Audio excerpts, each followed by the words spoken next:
नमस्कार, मैं हूं आंचल सिंह और आप सभी का स्वागत है हमारे चैनल पर। महाराष्ट्र की बड़ी खबर बता दें, इस वक्त की बड़ी खबर आ रही है कि संजय राउत और देवेंद्र फडणवीस की जो मुलाकात होती है उसके बाद किस तरीके से जो वहां की गठबंधन की पार्टियां, चाहे वो कांग्रेस हो या फिर एनसीपी हो या फिर शिवसेना हो, उनके आपस की जो कला है वो सामने आ रही है।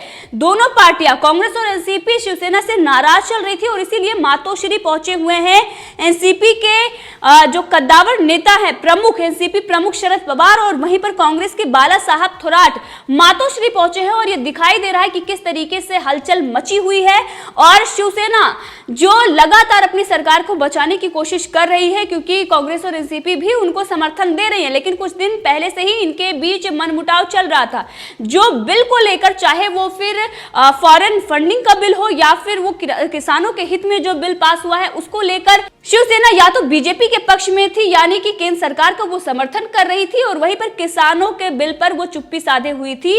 और हरसिमरत कौर को उन्होंने कहा कि अफवाहों के चलते उन्होंने इस्तीफा दिया है। लेकिन आपको बता दें कि बड़ी खबर इस वक्त की, दाल नहीं गली शिवसेना की। जी हाँ, शिवसेना के जो मुख्य प्रवक्ता हैं संजय राउत, जिनका प्रमोशन कंगना रनावत पर टिप्पणी और उनका अपमान करने के बाद हुआ है, वो पूर्व मुख्यमंत्री, महाराष्ट्र के पूर्व मुख्यमंत्री देवेंद्र फडणवीस से मिलने गए थे। लेकिन वहां पर उनकी दाल नहीं गली है, क्योंकि आला कमान को भी इस बात का पता है कि शिवसेना का वर्चस्व अब नहीं बचा है। जो कुछ भी जनाधार इनका था उन्होंने खो दिया है। वो अपनी विचारधारा से हट चुकी है पार्टी, और अब संजय राउत अपने आप को बचाने के लिए, पार्टी को बचाने के लिए वो देवेंद्र फडणवीस के शरण में गए थे ताकि उनको बचाया जा सके। और उसके बाद ये खबरें आ रही थी कि चाहे वो पालघर का मामला हो या फिर सुशांत सिंह राजपूत का मामला हो, ठंडे बस्ते में जाने वाला है और बीजेपी शिवसेना की नजदीकियां बढ़ रही हैं। लेकिन आपको बता दें कि बीजेपी ने कोई समझौता नहीं किया शिवसेना के साथ। शिवसेना लगातार ये कोशिश कर रही थी कि वो बीजेपी की उसकी नजदीकियां बन जाए। यहां तक कि जो मुलाकात हुई उसको लेकर यह कहा गया कि वो इंटरव्यू के मामले में गए थे और उनका वो इंटरव्यू करना चाह रहे थे। इसीलिए संजय राउत जो सामना के इंचार्ज हैं, उन्होंने देवेंद्र फडणवीस से मुलाकात की। दोनों तरफ से यही कहा गया। संजय राउत ने यह कहा कि मैं एनडीए को मानता ही नहीं हूं, एनडीए जब तक उसमें अकाली दल और शिवसेना ना शामिल हो। लेकिन अब ये जो बड़ी खबर आ रही है कि शिवसेना की, यानी कि संजय राउत की दाल नहीं गली बीजेपी में। बीजेपी ने साफ मना कर दिया, क्योंकि हमने आपको पहले ही बताया था कि देवेंद्र फडणवीस ने यह साफ कर दिया था पहले ही कि अगर बीजेपी अपने दम पर चुनाव लड़ती तो वो बहुमत से ज्यादा सीटें हासिल करती। शिवसेना के साथ चुनाव लड़ना बहुत बड़ी गलती थी, और अब इस समय में जब पूरा देश शिवसेना पर थूक रहा है, उसकी सरकार बच नहीं रही है, राष्ट्रपति शासन लागू करने की बात कही जा रही है, उस वक्त अगर बीजेपी साथ देती है तो ये बीजेपी के लिए फायदा नहीं बल्कि बहुत बड़ा नुकसान होगा। और इसीलिए बीजेपी ने कोई समझौता नहीं किया, शिवसेना की दाल नहीं गली।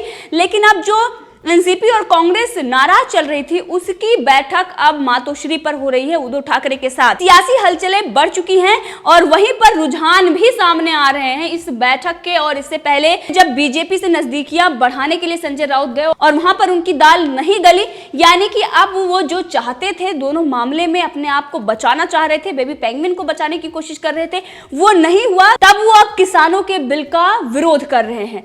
अब ये वही शिवसेना है जो अभी तक इस पर चुप्पी साधे हुई थी और एनसीपी और कांग्रेस इसके विरोध में थी, लेकिन शिवसेना इस पर मौन समर्थन दे रही थी। अब वो इसके विरोध में है, यहां तक कि जो पार्लियामेंट में ये बिल पास हो गया है, इसको ये कहा जा रहा है कि ये किसानों के विरोध में, जबकि ये किसानों के हित में है।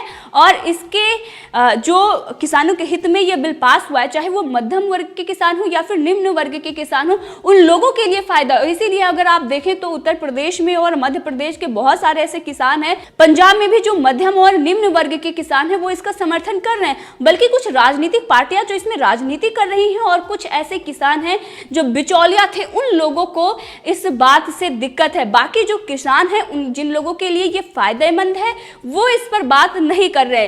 वो किसान इसमें जो या तो राजनीति में वो होंगे कांग्रेस या किसी और के समर्थन में, क्योंकि इसमें जो किसान सही मायने में है वो इसका विरोध नहीं कर रहे हैं, वो इसके समर्थन में। अब शिवसेना इसका विरोध कर रही है और ये दिखाई दे रहा है कि दाल जब उनकी नहीं गली, जब वो देवेंद्र फडणवीस से मिलने गए और उसके बाद जब उनकी जो मांगे थी, जिस तरीके से वो समझौता करना चाह रहे थे दोनों मामले को लेकर, और बीजेपी ने साफ कर दिया कि अब नहीं होगा, जबकि देवेंद्र फडणवीस ने भी इस पर कहा था कि इंटरव्यू को लेकर। लेकिन आप मायने समझ सकते हैं जब संजय राउत खुद जाकर मिलते हैं, जो इस वक्त शिवसेना के मुख्य प्रवक्ता है, और अगर आप देखें तो उनका प्रमोशन भी हाल में ही हुआ है, और इस वक्त संजय राउत पूरी शिवसेना पार्टी का चेहरा बने बैठे हुए हैं, क्योंकि उद्धव ठाकरे तो इस मामले में उनको राजनीति की भी ज्यादा समझ नहीं है, क्योंकि जिस तरीके से वो फैसले लेते हैं और जो कुछ भी वो करते हैं, ये दिखाई देता है कि उनके बस का कुछ नहीं है। लेकिन संजय राउत हर बात को लेकर बढ़ा चढ़ाकर जो टीका टिप्पणी करते रहते हैं और शिवसेना की तरफ से आए दिन वो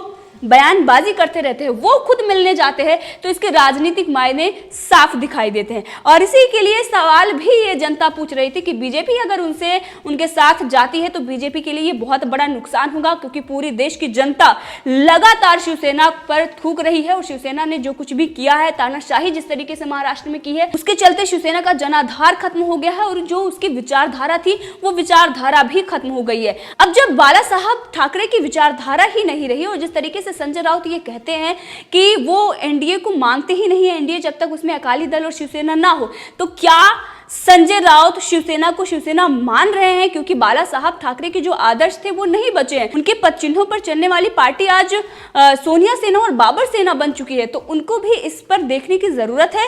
लेकिन अब जिस तरीके से ये बिल का अपोज कर रहे हैं और वहीं पर मातोश्री पर जो बैठक चल रही है, इस सबसे ये साफ हो रहा है कि किस तरीके से महाराष्ट्र में एक सियासी हलचल मच चुकी है और राष्ट्रपति शासन की तरफ महाराष्ट्र जा रहा है। क्योंकि जो ये आसार है पहले से ही दिखाई दे रहे थे, दोनों मामले में सीबीआई का अपोज करना, सुप्रीम कोर्ट तक जाना, उसके बाद भी कुछ नहीं हुआ। और आप देखें तो एनसीबी बड़े बड़े लोगों से पूछताछ हो रही है, अब ये पूछताछ मातोश्री तक ना पहुंच जाए, इसीलिए संजय राउत देवेंद्र फडणवीस के शरण में गए थे। लेकिन अब कुछ नहीं हुआ। बीजेपी ने तो साफ कह दिया कि अगर इस पर कोई भी बात अगर करते हैं तो वो आला कमान, और आला कमान से ही ये संकेत मिले हैं, और इसीलिए अब संजय राउत और उनकी जो पार्टी है वो किसानों के बिल का अपोज कर रही है, जो किसानों के हित में है। इससे ये है कि जब खिसियानी बिल्ली खंभा नोचे जैसी बात है, क्योंकि उनको जब वहां पर जो चीजों को लेकर गए थे, जब उनका समझौता नहीं हुआ, अब अपने आप को वो बचाने के लिए जो मंथन चल रही है कांग्रेस, एनसीपी और शिवसेना की, क्योंकि किसी तरीके से सरकार बचाया जाए, बीजेपी इसमें उनको समर्थन नहीं दे रही है। कंगना रनौत और अर्णब गोस्वामी पर भी उनको बीजेपी से समर्थन नहीं मिला, विपक्ष से वो समर्थन चाहते थे लेकिन उनको नहीं मिला।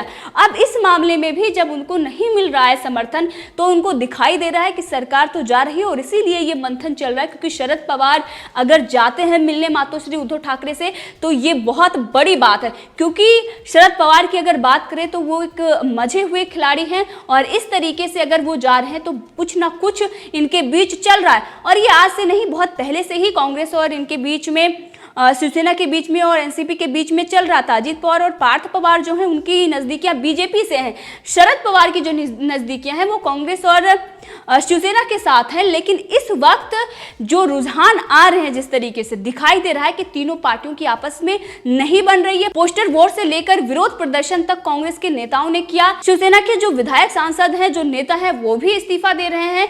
अब शिवसेना, कांग्रेस और एनसीपी के लिए सरकार बचाना मुश्किल हो गया है। राष्ट्रपति शासन कभी भी लग सकता है, क्योंकि वहां पर जो तानाशाही है। अब संजय राउत इस बात को लेकर घबराए हुए थे और इसीलिए बीजेपी के शरण में गए थे। लेकिन आपको एक बार फिर मैं बता दे रही हूं, दाल नहीं गली, और इसीलिए वो किसानों के बिल का अपोज कर रहे हैं। इसी के साथ आपको बता दें कि किसानों का ये जो तीनों बिल है वो पार्लियामेंट में पास हो गया। राज्यसभा, लोकसभा में पास होने के बाद अब राष्ट्रपति ने इस पर हस्ताक्षर कर दिए हैं। अब ये कानून बन गया है।